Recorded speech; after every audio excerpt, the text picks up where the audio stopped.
guys, welcome to day 4 of 31 days of tarot, and in today's video we are going to speak about my top 5 tarot books of 2017. One thing, I haven't really read a lot of tarot books this past year.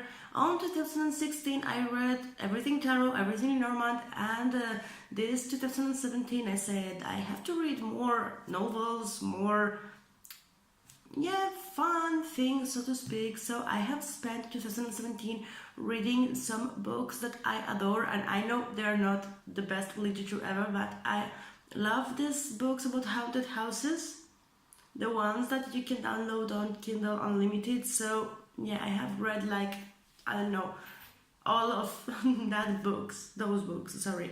That together with the fact that I am very picky at choosing a favorite or a game-changing book, I don't know if we're going to make it to 5, but I will try. The first book that I think is very well written and can actually bring something new to someone's knowledge is Tarot Interactions, and the author was Deborah Lip. So this one I read in my Kindle, so I will show you a picking here. And this book is something that I have recommended to a lot of people, because it's like tarot interactions. It is not about the meanings, it is not about the spreads or history. It is about how to read reading as a whole, which is something that I insist a lot on doing when people ask me like, what is the next step, or how do you get to a different level? Like when you can read the reading as a whole, when you can see a pattern in the way in which the cards interact with each other. And this book is entirely about this one, and I have seen really good explanations of things that I had been doing for a long time and I didn't know how to explain, but as well I have found new interactions that hadn't come to my mind and that haven't reached my readings a lot. So this is a book that I really recommend and I really enjoyed. Second, the Guidebook of the Vampire Tarot by Place. There is no video where I did not mention this deck or its book or whatever, but this is a book that is really worth reading, particularly if you are a fan of Dracula, of vampires, but as well, if you have read something Robert Place, you probably know that he knows what he's speaking about. So he always writes great quality. You can try with tarot alchemy and symbolisms and stuff that he has written, and there is great content. He speaks about wait a second, sorry.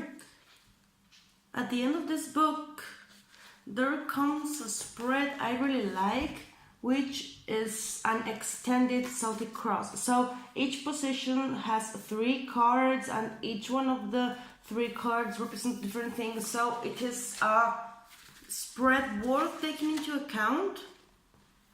I can tell you that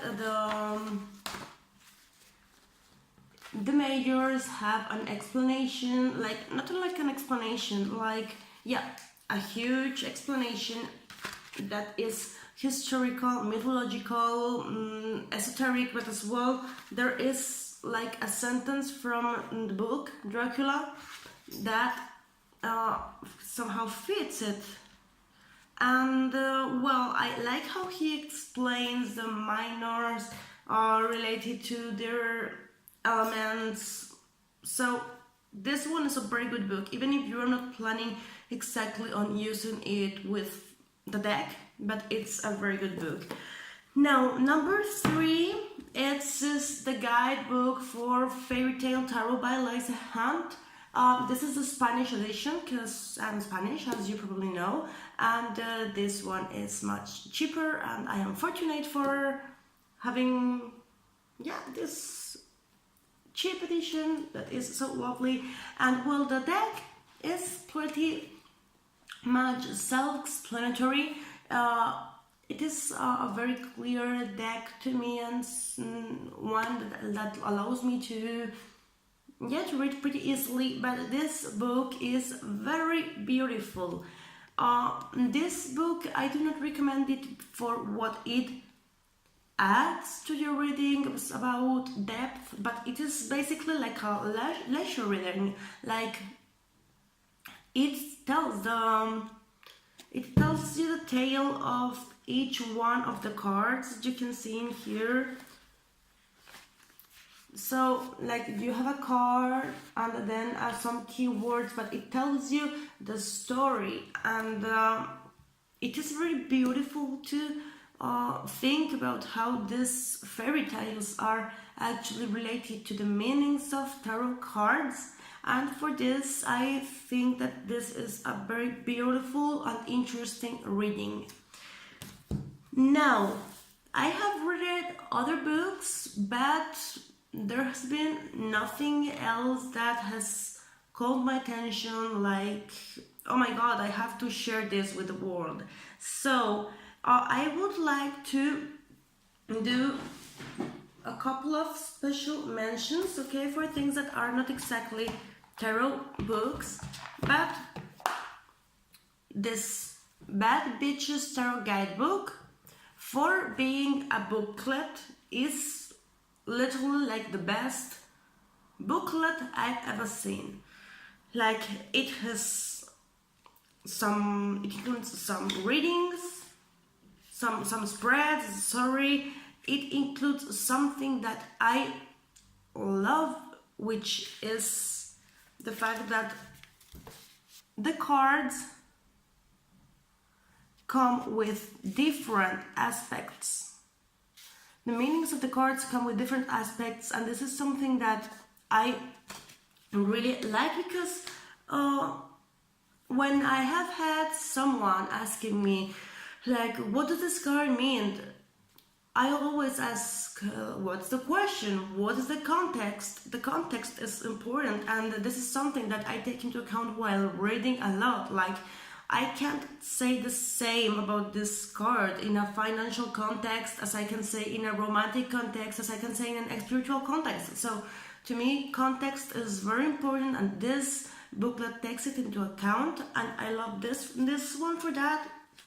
And as well, to me, court cards can be a lot of things, but mainly three. They can be a person, they can be a behavior, they can be on stage, on an energy. And I'm planning on doing some more videos on court cards, because it was something that took me a lot to learn, but once I got it, it was like, yeah, it's very easy, but I hadn't thought of this in that way. So I want to share my I'm rambling again, but thing. Court cards. Yes, I want to share more about my court cards, but the way in which Ethony does court cards in this book is also great in this booklet, because there is like meaning, and then she suggests behaviors that each of the cards might have, and she suggests this kind of behaviors that can be translated into energies as well. So well, whatever it is a brilliant booklet, and I would really like to mention it because I have loved it. And there is some other thing that I would like to show you. Well, two things actually, because I hadn't thought of this one. This Mildred Payne Secret Pocket Oracle. This sheet is concise, is a lot of information that allows you to read a full deck in one page.